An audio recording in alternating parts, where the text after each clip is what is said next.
Hello everyone, this is Govind Singh Negi and welcome to my channel Economics with Govind sir.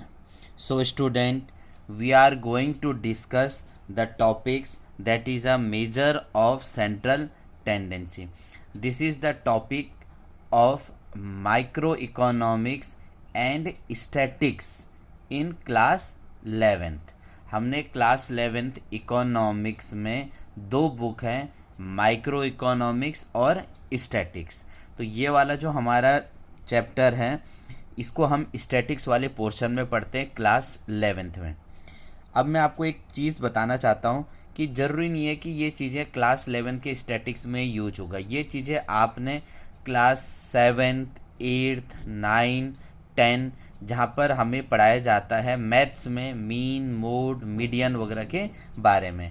Even if आप class 11th में भी आपको maths में ये वाला पोर्शन बताया जाएगा, measure of central tendency. But हमारा माइक्रो इकोनॉमिक्स के साथ साथ जो इंडियन इकोनॉमी है वहाँ पर ये वाला टॉपिक्स आते हैं और ये कैलकुलेशन वाला पोर्शन है। बहुत सारे बच्चों को कैलकुलेशन में दिक्कत होती है। मेरी कोशिश है कि आपका कैलकुलेशन को ईजी से ईजी बना दिया जाए। तो हम शुरू कर रहे हैं measure of central tendency. Measure of central tendency के अंदर हमारे 3 टॉपिक्स आते हैं, 3 चैप्टर क्रिएट होके निकलते हैं। First one is a mean, second one is a mode and third one is a median. Mean mode median, ये नाम आपने सुन रखा है।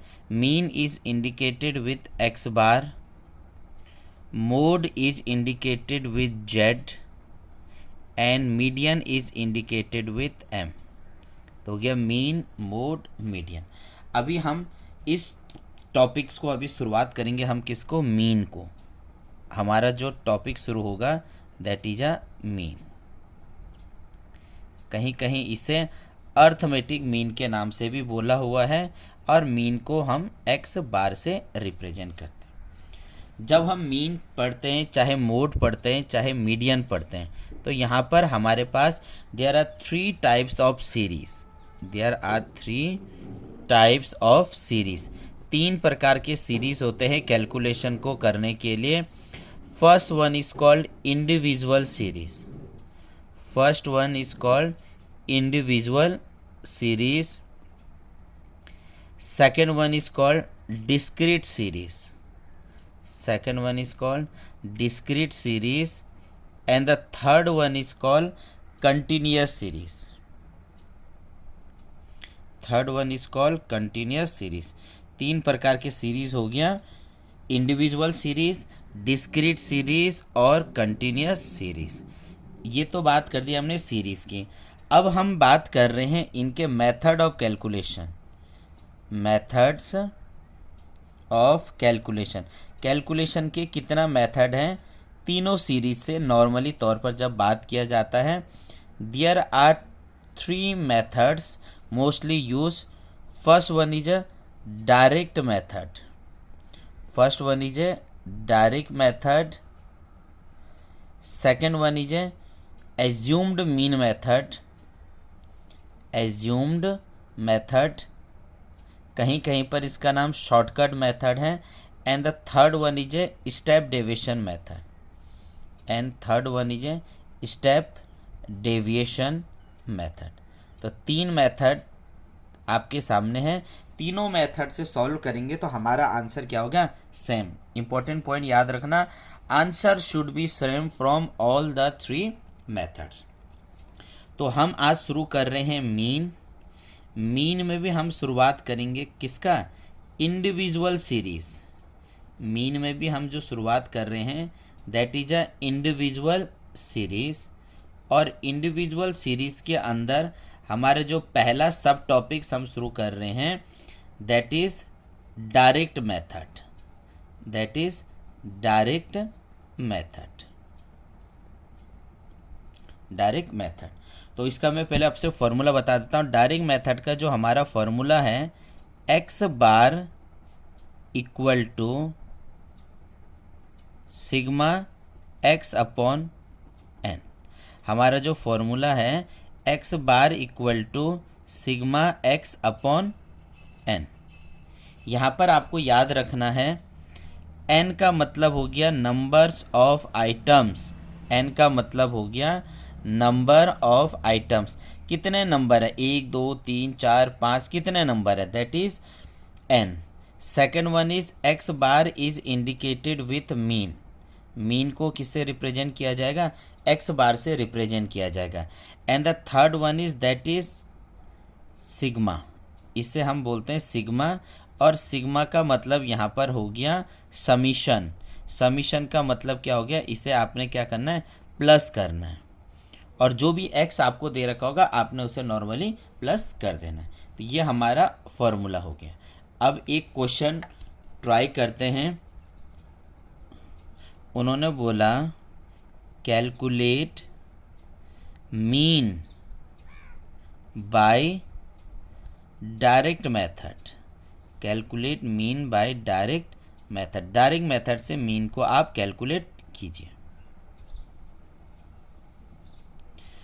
अब आपको डायरेक्ट मेथड से करना है। सपोज मान लो उन्होंने क्या दिया, हमें एक क्वेश्चन दे रखा है वेजेस, कुछ भी दे सकते हैं, वेजेस दे सकते हैं, इनकम दे सकते हैं, कुछ भी दे रखा है।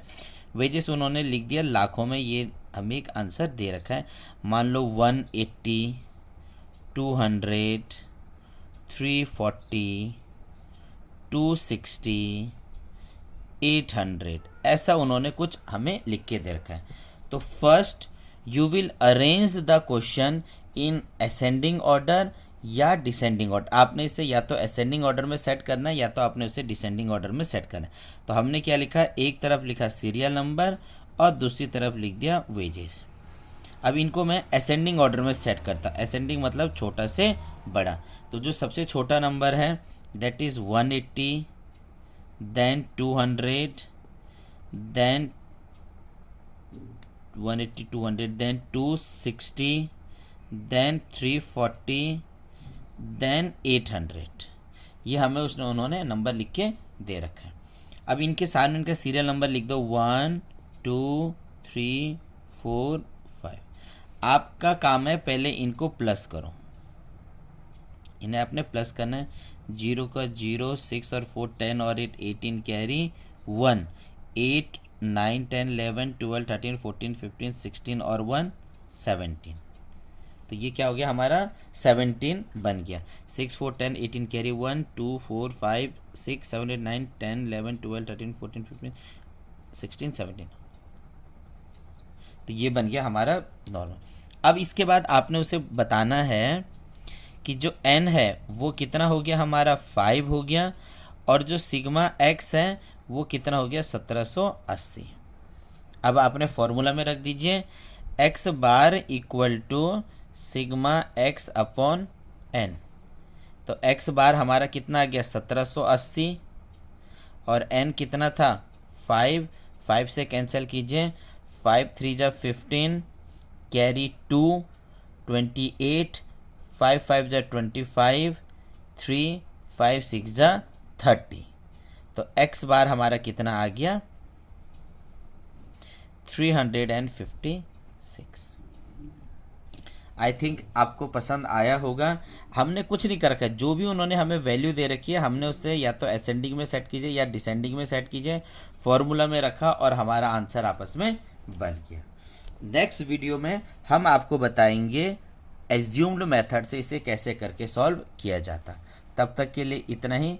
मोर क्वेश्चन आप प्रैक्टिस कर लीजिए, मेथड सेम है। नहीं आता है कोई क्वेश्चन तो आप कमेंट बॉक्स पर मैसेज छोड़ दीजिए।